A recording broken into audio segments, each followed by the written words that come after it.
Hello viewers, আসসালামু আলাইকুম। আপনারা অনেকে আমাকে প্রশ্ন করেন ভাই একটু পাসপোর্ট সাইজের ছবি কিভাবে ব্যাকগ্রাউন্ড রিমুভ করে এবং পাসপোর্ট সাইজের সাইজটা কি এবং এটা কিভাবে একাধিক প্রিন্ট করে। তাহলে আজকে সব প্রশ্ন উত্তর এক ভিডিও। চলুন দেখে আসি কিভাবে আমরা পাসপোর্ট সাইজের ছবিটা আসলে ঠিকঠাক ভাবে কাজ করব এবং প্রিন্ট করব। চলুন তাহলে আমরা প্রথমে ফটোশপ নেব।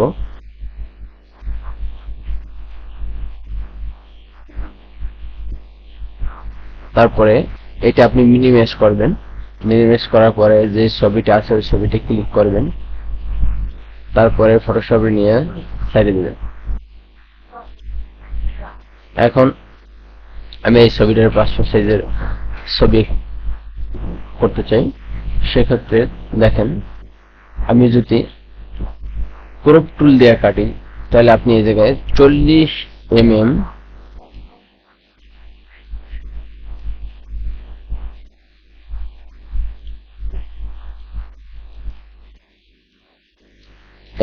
বাই 50 যদি দেন,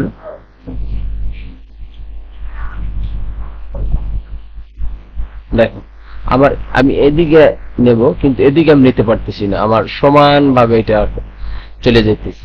যেক্ষেত্রে আমার এত দরকার নেই, আমি এই ছবিটাই এদিকে নেব। আপনি যদি ক্রপ টুল দিয়ে নেন, এটা চারিদিকে সমান ভাবে বড় হবে। তাহলে আমার সমান ভাবে বড় হওয়ার দরকার নাই, আমি নেব নিজের মতো করে। হ্যাঁ, সেক্ষেত্রে দেখেন আমি নিজের মতো করে দেখেন এখন কিন্তু এদিকে বাড়াই দিতে পারতেছি, এদিকে কমাইতে পারতেছি। ঠিক আছে, আপনি নিলেন,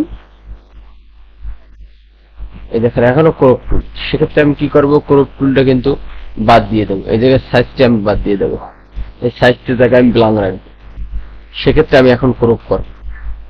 দেখছেন এখন কিন্তু এদিকে বড় হইতেছে, এদিকে কিন্তু বড় হইতেছে না। সেক্ষেত্রে আমি কি করব, আমি আমি এই যে আমার নিজের মতো করে এটা নিয়ে নিলাম। এখন আমি ক্রপ টুল করব। আমি এখন এন্টার দেব, এন্টার দিলে এটা কেটে যাবে। এখন আমি ব্যাকগ্রাউন্ড রিমুভ করব। সেক্ষেত্রে আমি কি করব, পেন টুল ব্যবহার করব। পেন টুল দিয়ে আপনি এটা কেটে দেবেন সুন্দরভাবে।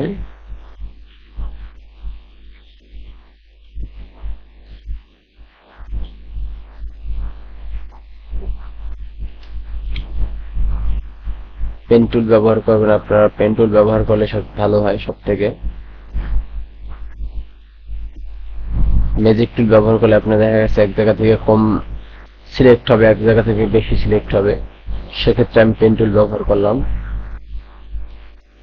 আপনাদের পেন টুল ব্যবহার করলে সব থেকে ভালো হবে। একদম সহজ পেন টুল ব্যবহার আপনি করবেন।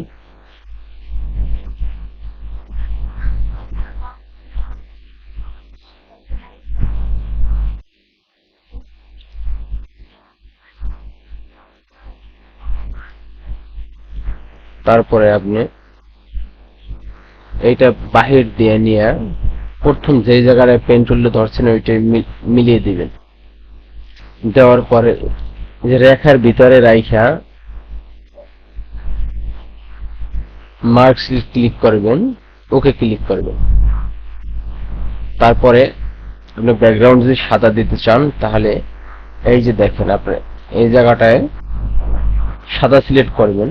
আর যদি আপনি কালার দিতে চান সেক্ষেত্রে আপনি কি করবেন, এটা আপনি কালার ব্যবহার করবেন। এই কালার ব্যবহার করে তারপর এটা নিচে দিয়ে দেবেন। এই যে আপনার কালার হয়ে গেছে। এখন আপনি কি করবেন, আপনি যদি ব্যাকগ্রাউন্ড সাদা দিতে চান তাহলে আবার এটা নিচে দিয়ে দেবেন। এই সাদাটা নিচে দিয়ে কন্ট্রোল এন্টার ক্লিক করবেন।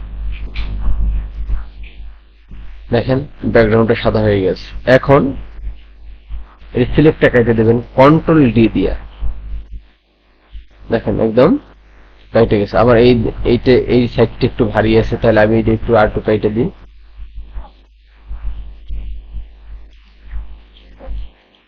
তাহলে এটার সাথে মিলিয়ে দেবেন। মিলিয়ে দেওয়ার সাথে সাথে দেখেন কেটে গেল। এখন আপনি দেখেন, এটা আমি পাসপোর্ট আকারে দেব। এখন আমার এটা পাসপোর্ট সাইজের নেই, এটা নেই। সেক্ষেত্রে আমি কি করব, ইমেজ ক্লিক করব,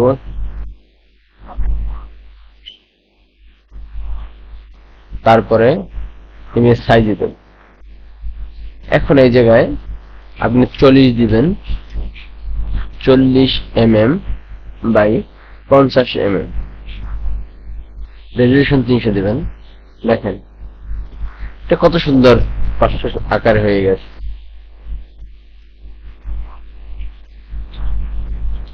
এখন আপনি এইটারে কালার করতে পারবেন, সাদা কালো করতে পারবেন। আপনি এই যে চুলটা আপনি কালো করতে পারবেন, সেক্ষেত্রে টুলে ক্লিক করবেন। টুলে ক্লিক করার পরে এই দেখেন চুলটা কালো হয়ে গেল। বা সেম আপনি ফেস যদি ফর্সা করতে চান তাহলে ফর্সা করবেন। তাহলে আমার দরকার নেই আসলে ফর্সাটা। এখন দেখেন, বা আমি এখন আপনি দেখেন ম্যাজিক টুল দিয়ে আপনি এটা সিলেক্ট করলেন। সিলেক্ট করার পরে আপনি কালার চেঞ্জ করে দিলেন। কালার চেঞ্জ করে ওকে কন্ট্রোল অর ডিলিট ক্লিক করলেন। ডিলিট করার সাথে সাথে দেখেন আপনার এটা হয়ে গেল। এখন আপনি এটারে কালো করে দিবেন, বড় এটারে, যেহেতু আমার এই জায়গায় একটু দেখা যাচ্ছে, সেক্ষেত্রে আপনি এটা কালো করে দিবেন। কালো করার ফলে আর এটা দেখা যাবে না। এটা ম্যাজিক টুল ব্যবহার করবেন। ম্যাজিক টুল ব্যবহার করে ম্যাজিক টুল দেবেন, কয়েকটা ডিলিট ক্লিক করবেন। সবসময় ডিলিট ক্লিক করলে এটা আপনার আর সাধারণ দেখাবে না। একদম সুন্দর হয়ে গেল। তারপরে আপনি ফাইলে ক্লিক করবেন, নিউতে ক্লিক করবেন। নিউতে ক্লিক করার পরে পেপার সাইজ আপনি A4 নেবেন। A4 নেওয়ার সাথে সাথে আপনি একটা পেজ চলে আসবে। এই পেজটা আপনি হাইড করবেন, সাইডে রাখবেন। সাইডে রাখার পরে আপনি মুভ টুলস ক্লিক করবেন। মুভ টুলসে ক্লিক করার পরে তারপর আপনি মাউসের বাম বাটন ক্লিক করে এটা নিয়ে সাইডে দেবেন। দেখেন এটা বড় হয়ে গেছে। পেজটা আমরা বড় করলাম, বড় করার পরে ছবিটা বসাইলাম। এখন কন্ট্রোল অল্টার ডিলিট আপনি একসাথে ক্লিক করার পরে মাউসের বাম বাটন ধরে এটা নিবেন। দেখছেন এটা সিলেক্ট হয়ে গেল। এই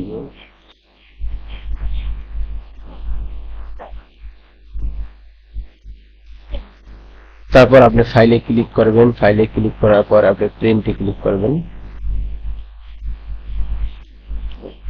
এখন আপনি একটা জায়গা দিয়ে প্রিন্ট দিতে পারবেন। ওকে দিলেই প্রিন্ট হয়ে যায়। তো ভিউয়ার্স, আজকে পর্যন্তই, দেখাবো অন্য কোনো ভিডিও।